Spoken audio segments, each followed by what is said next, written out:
வருகிற ஜனவரி 28ஆம் தேதி தமிழகத்திலே நாம் நடத்தவிருக்கின்ற சிறை செல்லும் போராட்டம் குறித்து சில செய்திகளை சொல்லுமாறு கேட்டிருக்கிறார்கள். அதன் அடிப்படையில் இந்த போராட்டம் எந்த அளவிலே இருக்கிறது, இதற்கு மக்கள் மத்தியில் எத்தகைய வரவேற்பு காணப்படுகிறது, நம்முடைய செயல்பாடுகள் எந்த அளவுக்கு இருக்கிறது, இதையெல்லாம் முதல்ல தெளிவுபடுத்துகிறோம். இந்த போராட்டம் அறிவிக்கப்பட்ட நேரத்திலிருந்து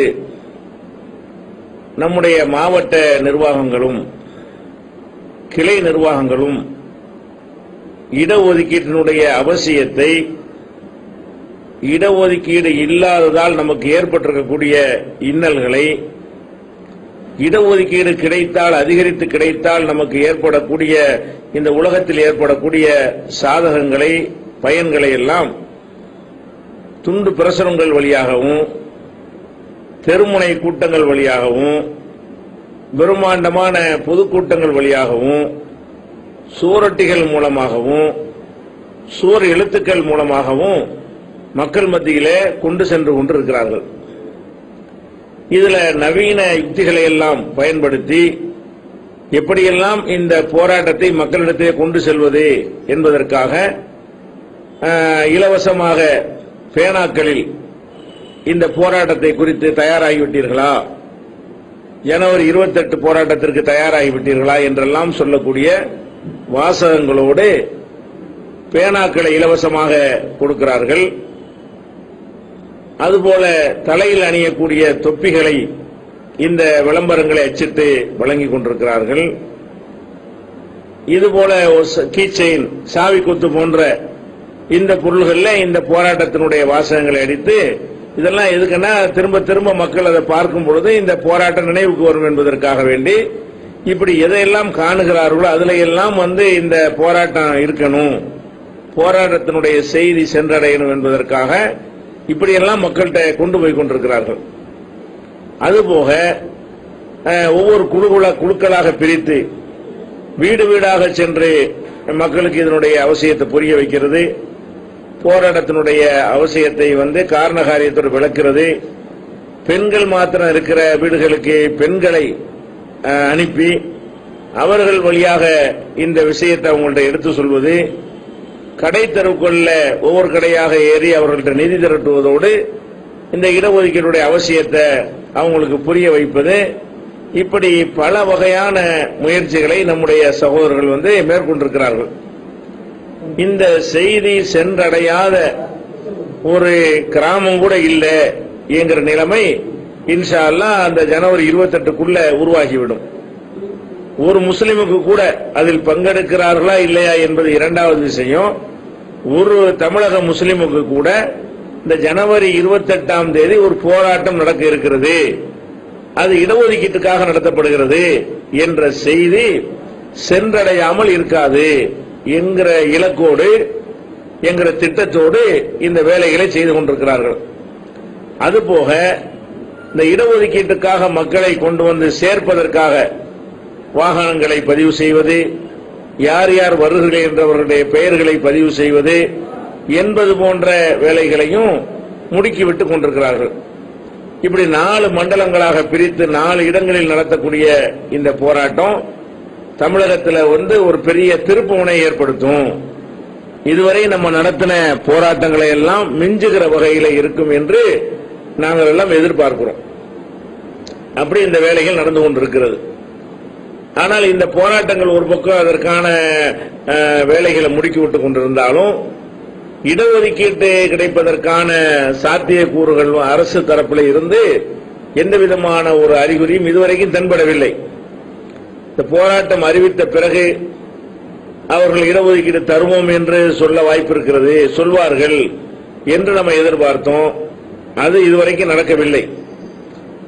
அதற்கிடையில மத்திய அளவில், அகில இந்திய அளவில் 10% இடஒதுக்கீடு வேணும் என்ற கோரிக்கையை வைத்திருக்கும் பொழுது இந்த 4 மாநில இடைத்தேர்தல்கள், மாநில தேர்தல்கள் சில மாநிலங்கள் ஆட்சி மாற்றங்கள்லாம் ஏற்பட்டிருக்கிறது. இதற்கு பிறகு அவர்கள் இடஒதுக்கீடு முஸ்லிம்கள் முழுமையாக நம்மை கைகளில் விட்டார்கள். காங்கிரசுக்கு ஒரு செய்தி சொல்லப்பட்டிருக்கிறது. பிஜேபி வந்தாலும் பரவாயில்லை, காங்கிரஸ் வரக்கூடாது என்று நினைத்து விட்டார்களோ என்று சொல்லும் அளவுக்கு அந்த காங்கிரசுடைய வாக்கு வங்கியாக இருந்த முஸ்லிம்கள் எல்லாம் காங்கிரஸை சுத்தமாக கைகழுவி இருக்கிறார்கள் என்பதை பார்வையாளர்கள் இன்னைக்கு சொல்றாங்க. இந்த ஒரு படிப்பினைக்கு பிறகாவது இந்த குறுகிய காலம் இருக்கிறதுனால அவங்க இடஒதுக்கீட்டை சட்டமாக்குவதற்கான வாய்ப்பு இருக்கிறது, நம்ம எதிர்பார்த்து கொண்டிருக்கிறோம். அதே மாதிரி தமிழகத்தை பொறுத்த வரைக்கும் வரக்கூடிய நாடாளுமன்ற தேர்தலில் 40 நம்ம ஜெயிக்கணும் என்கிற லட்சியமாக கொண்டு எந்த கட்சியோட கூட்டணி இல்லை என்பதை தெளிவாக அறிவித்து பிஜேபியோடும் சேராமல் காங்கிரஸோடு சேராமல் மூன்றாவது அணி தலைவர்களோடு சேர்ந்து ஜெயலலிதா காய் நகர்த்தி கொண்டிருக்கிற இந்த நிலையில அவர் இந்த 40லும் வெற்றி பெறுவதற்கு இந்த ஒரு இடஒதுக்கீட்டை அதிகரித்து தருவார் என்பதற்கான வாய்ப்புகள் அதிகமாக தெரிகிறது நமக்கு. ஏன் என்று கேட்டால் அவர்கள் பிஜேபி பக்கம் சாய்ந்து விடுவார்கள் என்று எல்லாரும் எதிர்பார்த்த நேரத்தில் தன்னுடைய பதவியேற்பு விழாவுக்கு கூட மோடியை அழைத்த ஜெயலலிதா அவர்கள் மோடி சென்னைக்கு வரும்பொழுது அவரை சந்திக்க கூட நேரம் கொடுக்கவில்லை. அப்ப இந்த இடஒதுக்கீட்டு மோடியை நம்ம பிரதமர் என்று முன்னிறுத்தி அதற்கு நம்ம ஆதரவாக இருந்தால் சிறுபான்மை மக்கள் இப்ப நம்ம நம்ப ஆரம்பித்திருக்கிறாங்க, அதை நம்ம இழந்துருவோம். குறிப்பாக கிறிஸ்தவ மக்கள் அப்படியே சாலிடாக ஜெயலலிதாவுக்கு சார்பாக இருக்கிறார்கள் தமிழகத்தில். அதே மாதிரி முஸ்லிம்களை பொறுத்த வரைக்கும் ஒரு சரிபாதி முஸ்லிம்கள் இந்த அதிமுகவின் பக்கம் திரும்பி இருக்கிறார்கள் என்று அவங்களுடைய கணிப்பு.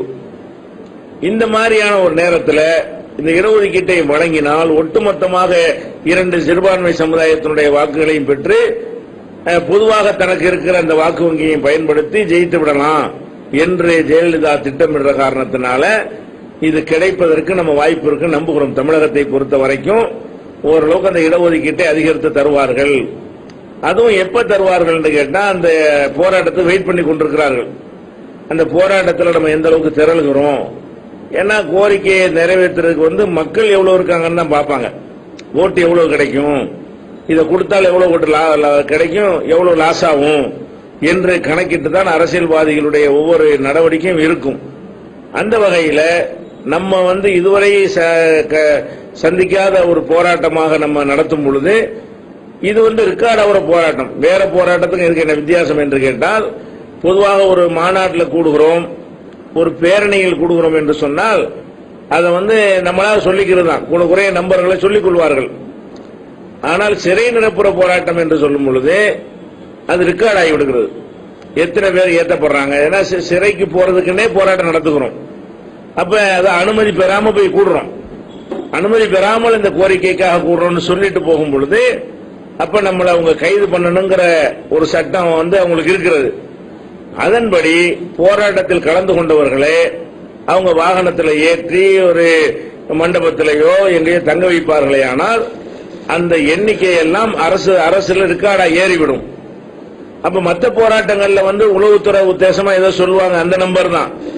இந்த போராட்டங்கள்ல 4 மண்டலங்கள்லையும் எத்தனை லட்சம் பேர் சிறை கைது செய்யப்பட்டார்கள் என்று ஒரு ரெக்கார்டோடு அவங்களுக்கு தெரிய வரும் பொழுது இவ்வளவு மக்கள் இருக்கிறார்களா, இவ்வளவு மக்கள் கேட்கிறார்களா, இது ஒரு அமைப்புடைய கோரிக்கை இல்ல ஒரு சமுதாயத்தின் கோரிக்கையா என்று அவர்களுக்கு தெரிய வரும் பொழுது இவ்வளவு ஓட்டும் நமக்கு கிடைக்குமையானால் நாடாளுமன்றத்துக்கு நமக்கு பெரிய வெற்றியை பெற்று தரும் என்று அவர்கள் கருதினார்களேயானால் அது கிடைப்பதற்கான வாய்ப்பு இருக்கிறது. அதை அந்த நம்பிக்கையின் அடிப்படையில் தான் இந்த போராட்டத்திற்கு நம்ம காய்களை நகர்த்தி கொண்டிருக்கிறோம். இன்ஷா அல்லாஹ் இந்த போராட்டம் ரொம்ப எதிர்பார்த்ததை விட சிறப்பாகவும் எழுச்சியாகவும் எதிர்பார்த்ததை விட மக்கள் திரளை கொண்டதாகவும், எப்படி நம்ம கும்பகோணத்தில் அவ்வளவு மக்களை எதிர்பார்க்கவில்லையோ, நம்முடைய எதிர்பார்ப்பை மீறி மக்கள் குழுமினார்களோ, அதே மாதிரி தீவுத்திரல்ல எப்படி மக்கள் நம்ம எதிர்பார்ப்பை எல்லாம் பொய்யாக்குகிற விதமாக பன்மடங்கு அதிகமாக கூடினார்களோ, அதே போன்ற எழுச்சி, அதைவிட மிஞ்சி எழுச்சியை இந்த போராட்டம் நிச்சயமாக ஏற்படுத்தும். சமுதாயத்தில் உள்ள அனைவரும் இதுக்கு எதிர்பார்த்துக் கொண்டிருக்கிறார்கள். வேற வேற கட்சியில இருந்தாலும் வேற வேற அமைப்புல இருந்தாலும் இந்த கோரிக்கை நியாயமான கோரிக்கை, இந்த கோரிக்கையை இவங்க தான் சரியா செய்ய முடியும், இவங்க தான் மக்களை திரட்ட முடியும் என்று நம்பி பிற இயக்கத்து மக்கள் கூட நம்முடைய போராட்டத்தில் பங்கெடுக்கலாம் என்கிற வகையில ஒரு எதிர்பார்ப்போட காத்திருக்கிற காரணத்தினால் இன்ஷா அல்லாஹ் இந்த போராட்டம் வெற்றிகரமாக நடக்கும் என்பதை நம்ம தெரிவித்துக் கொள்கிறோம். நீங்க அதற்காக துஆ செய்ய வேண்டும். இந்த போராட்டத்திற்காக உங்கள் பகுதியில் உள்ள நீங்க செய்ய வேண்டிய கடமை என்னவென்றால், நீங்க ஆஸ்திரேலியாவிலிருந்து இங்கே கலந்து கொள்ள முடியாது. ஆனால் உங்களுக்கு தெரிந்தவர்கள், உங்கள் உறவினர்கள், உங்கள் நண்பர்கள் எல்லாம் தாயகத்தில் இருக்கிறார்கள். அவர்களுக்கு தொலைபேசி வழியாக அல்லது மின்னஞ்சல் வழியாக அல்லது கடிதம் மூலமாக தெரிவித்து இந்த போராட்டத்தில் நீங்க எல்லாம் கலந்து கொள்ளுங்க. கண்டிப்பா அதுல ஒரு ஆளா நீங்க இருந்தா தான் இடஒதுக்கீடு கிடைக்கும். அப்படி கிடைத்தாதான் தாயகத்தில் நம்ம கண்ணியமாக தலை நிமிர்ந்து வாழ முடியும் என்று இதனுடைய அவசியத்தை புரிய வைத்தீர்களேயானால் கண்டிப்பாக நம்ம எதிர்பார்ப்பதை விட இன்னும் அதிகமான எழுச்சி கிடைக்கும். இப்ப தீவுத்திரல் போராட்டமானாலும் சரி, கும்பகோணம் போராட்டமானாலும் சரி, அது அதிக வெற்றி பெற்றதுக்கு காரணம் என்னன்னு கேட்டா, வெளிநாடுகளில் இருக்கக்கூடிய நம்முடைய சகோதரர்கள் தான். அவர்கள் தங்களுடைய குடும்பங்களுக்கு இந்த செய்தியை சொல்லி, அவங்க தெரிஞ்சவங்களுக்கு சொல்லி, அங்கிருந்தே ஏராளமான மக்கள் அனுப்புவதற்கான முயற்சியை ஒரு தொலைபேசி வழியாகவே செய்தவர்கள் வெளிநாட்டில் இருக்கக்கூடிய, குறிப்பாக வளைகுடா பகுதியில் வாழக்கூடிய நம்முடைய சகோதரர்கள். அந்த மாதிரியான பணிகளை நீங்களும் முடுக்கிவிட்டீர்களே. ஆனால் இன்ஷா அல்லாஹ் நம்முடைய மாவட்ட கிளை நிர்வாகிகளுடைய உழைப்பினால் ஒரு கணிசமான மக்கள் திரள்வதோடு உங்களுடைய தூண்டுதலினால், உத்வேகத்தினால் இன்னும் அதிகமான மக்கள் திரள்வார்களே. ஆனால் ஒரு அரசாங்கம் நிச்சயமா திரும்பி பார்க்கும். இது கொடுத்துருவோம், கொடுத்தால் நமக்கு ஓட்டு கிடைக்கும் என்று முடிவெடுப்பார்கள் என்று நம்ம நம்புகிறோம். எல்லாமே நம்பிக்கைலாம் இருக்குது. அப்படி தரலன்னா என்னங்கிற இரண்டாவது அடுத்து நம்ம பொதுக்குழு செயற்குழு கூட்டி முடிவெடுக்க இருக்கிறோம். அப்ப அந்த மாதிரியான ஒரு நம்பிக்கை அடிப்படையில் இருக்கிறோம். அதற்காக நீங்களும் பாடுபட வேண்டும், உழைக்க வேண்டும் என்று கூறி இந்த சின்ன